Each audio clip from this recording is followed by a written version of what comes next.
Kita pasti sudah mendengar ya berita yang cukup menyedihkan. Beberapa bulan yang lalu toko Gunung Agung itu mengumumkan bahwa mereka segera menutup seluruh outletnya secara permanen karena kerugian operasional yang cukup besar. Cuci gudang dengan diskon besar-besaran dilakukan untuk menghabiskan stok barang. Ratusan pengunjung yang telah menunggu di halaman depan sejak pagi langsung berbondong-bondong masuk saat pintu utama toko buku Gunung Agung dibuka. Mungkin ada beberapa dari teman-teman yang sudah tahu, tapi ada juga yang belum tahu. Toko Gunung Agung itu toko buku yang besar banget. Bukan cuma toko buku, dia juga penerbit. Toko Gunung Agung banyak dipercaya tokoh-tokoh penting sebagai penerbit buku mereka. Kok sayang banget toko Gunung Agung ini tidak mampu menghadapi perubahan iklim bisnis sampai gulung tikar. Di video ini Intan mau membahas sejarah berdirinya Gunung Agung dari lahir ceprot sampai tutup usia. Setelah 7 dekade melayani bangsa, mencerdaskan bangsa. Siapa sih pemiliknya toko buku Gunung Agung ini? Pemiliknya etnis Tionghoa loh. Tajian ni hao, namaku Intan, selamat datang di channel aku Dynasty.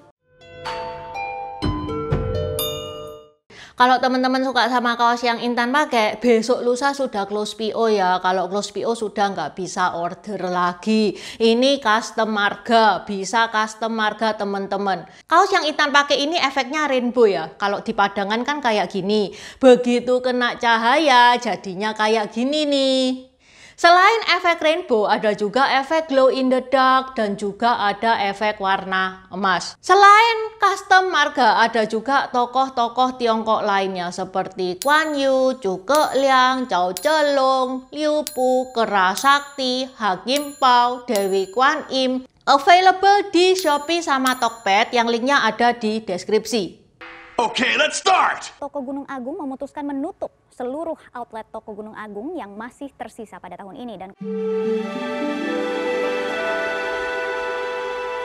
ada 3 sahabat. Yang pertama namanya Chiu Witai alias Haji Mas Agung. Yang kedua adalah Li Tai-san. Yang ketiga adalah De Kie Wat. Pada tahun 1945, 3 sahabat ini itu mau bikin usaha bersama yang dinamakan Tai-san Kongsi.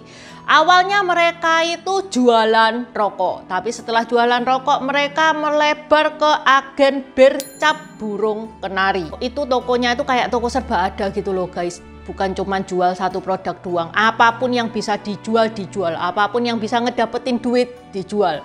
Sampai pada suatu hari ada seorang temen, dia itu nawari mereka, mau nggak jual buku bahasa Belanda? Langsung impor dari Belanda, aku ada channelnya. Ya mereka merasa why not, dicoba aja. Dicoba, akhirnya mereka berjualan buku lah, kok ternyata buku-buku itu laku keras. Mereka aslinya itu cuman jualan di lapangan Kramat Bunder. Saking lakunya buku-buku mereka itu, akhirnya mereka bisa mendirikan kios meskipun ukurannya cuma 3 kali 3 meter. Habis gitu bisa diperbesar lagi jadi 6 kali 9 meter karena memang buku-bukunya mereka itu laku banget. Penjualan buku naik banget. Saking larisnya buku-buku itu sampai mereka itu memutuskan dagangan lain itu diberhentikan. Nggak mau jualan rokok-rokok minuman keras, nggak mau. Fokus ke jualan buku. Karena mereka merasa bisnisnya itu sudah mulai jalan ya, mereka kepengen menseriusi. Di tahun 1948 mereka itu sepakat mengkukuhkan bisnis mereka dalam bentuk firma. Menjadi firma Tai Kongsi. Saham terbesar dimiliki oleh Li Tai-san sebanyak 40%. De Kie Wat sebanyak 27% dan Witai atau Haji Mas Agung sebanyak 33%. Haji Mas Agung ini ditunjuk sebagai pemimpin meskipun sahamnya cuma 33%. Mereka akhirnya membuka toko buku di kawasan Wetang. Ketika orang-orang Belanda itu mau meninggalkan Indonesia, Witai itu mendatangi orang Belanda tersebut. Mereka kepingin orang Belanda itu ngasihkan buku-bukunya itu ke mereka dengan harga yang sangat murah. Pada tahun 1951, Wita itu kepingin memperluas bisnisnya. Karena pengen memperluas bisnisnya tentu saja butuh modal. Tapi Lee Tae-san itu nggak mau. Duit lagi, gak mau aku keluar duit terus-terusan. Akhirnya Lee Tae-san memutuskan untuk keluar. Ya udah, tinggallah Chow Wita sama TG Watt. Mereka ngebangun toko di Jalan Kuitang nomor 13. Chow Wita itu dia mikir, enaknya tokoku ini dinamain apa ya?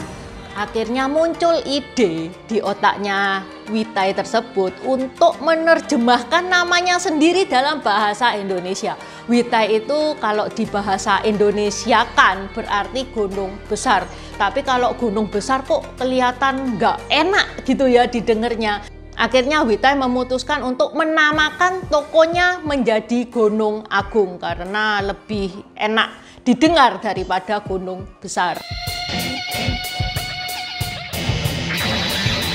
Toko Gunung Agung ini berkembang pesat, bisnisnya itu merangkak naik, pesanan-pesanan itu datang bukan cuma dari Jakarta, dari luar Jakarta pun juga order. Bukan cuma buku doang, sampai alat tulis pun mereka juga diorderi. Lah Chow Wita ini merasa loh ini kesempatan dong. Ya udah, akhirnya toko Gunung Agung pun bukan cuma ngejual buku doang. Mereka juga menjual alat-alat tulis. Pada 8 September 1953, Wita itu ngebikin gebrakan. Hanya dengan modal 500.000, Chow Wita itu ngebikin pameran dan memamerkan 10.000 buku. Pameran ini sukses berat. Tanggal ini kemudian dianggap sebagai hari lahirnya toko Gunung Agung yang juga adalah tanggal lahirnya Chow Wita. Pada tahun 1954, setahun kemudian ya, karena pameran kemarin itu sukses, diadakan lagi pameran buku dengan skala yang lebih besar, skala nasional. Pameran yang bertajuk Pekan Buku Indonesia 1954. Di sini Wita ketemu sama Bung Karno dan Bung Hatta yang merupakan presiden dan wakil presiden pada saat itu. Wita itu inget banget, Bung Karno itu ngasih pesan kepada Wita, Mas Agung, saya kepengen kamu nerusin kegiatan penerbitan ini. Soalnya ini bermanfaat banget untuk mencerdaskan bangsa, jangan ditinggalkan. Karena toko Gunung Agung itu sering ngadain pameran, otomatis mereka kemudian terkenal. Mereka bahkan dipercaya banyak tokoh penting sebagai penerbit buku mereka. Yap, toko Gunung Agung itu adalah salah satu penerbit buku yang terkemuka di Indonesia pada saat itu. Penerbit yang aktif dalam industri penerbitan di Indonesia. Toko Gunung Agung memiliki peran penting dalam mendukung penulis lokal dalam menyebarkan karya sastra mereka, menyebarkan pengetahuan yang mereka miliki. Toko Gunung Agung pun semakin berkembang dan memiliki banyak cabang. Bukan cuma di Jakarta doang, mereka merambah ke Jawa Tengah, Medan, Riau, sampai Papua. Bahkan di tahun 1965, toko Gunung Agung ini ngebuka cabang di Tokyo. Pada tahun 1980, Wita itu menyerahkan kepemimpinan Gunung Agung ke anaknya. Dipimpin oleh anaknya, mestinya itu juga baik-baik saja. Bahkan di tahun 2010, toko Gunung Agung itu sempat memiliki 30 cabang di kota-kota besar di Jawa dan di Bali. Cuci gudang dilakukan untuk menghabiskan stok barang karena seluruh gerainya akan tutup secara permanen hingga akhir 2023 nanti. Menurut aku sendiri buku itu kayak untuk pengalih dari HP, biar nggak lihat HP mulu. Rencana penutupan usaha toko Gunung Agung yang telah berdiri sejak tahun 1953 ini juga disayangkan oleh penerbit. Pada bulan Mei kemarin terdengar kabar yang sangat menyedihkan bahwa toko Gunung Agung mengumumkan bahwa dia akan segera menutup semua outletnya di Indonesia. Menurut ekonomibisnis.com, direksi toko Gunung Agung itu bilang bahwa Gunung Agung sudah sudah mengalami kerugian operasional yang semakin besar setiap tahunnya. Pada tahun 2013, toko Gunung Agung ini sudah mulai seret gitulah ya, kurang lebih kayak gitu istilahnya. Terus ditambah dengan datangnya COVID-19 ini memperparah kondisinya toko Gunung Agung. Kenapa ya toko Gunung Agung ini kok bisa sampai gulung tikar? Apa karena minat baca masyarakat itu turun atau minat baca masyarakat itu beralih ke digital? Padahal baca pakai buku itu lebih bagus buat mata loh.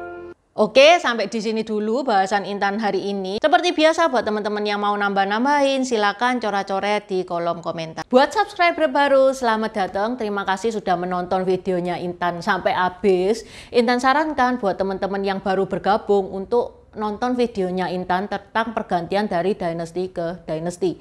Ini nih videonya. Di deskripsi juga sudah Intan taruh, karena di video pergantian dynasty itu adalah basic dari semua videonya Intan. Itu yang pertama. Yang kedua, video pergantian dari dynasty ke dynasty ini bakal sangat membantu teman-teman kalau misalkan teman-teman itu nonton film-film Tiongkok yang kuno-kuno itu bakal sangat membantu banget, karena film-film Tiongkok itu nggak menceritakan secara jelas background kayak gimana.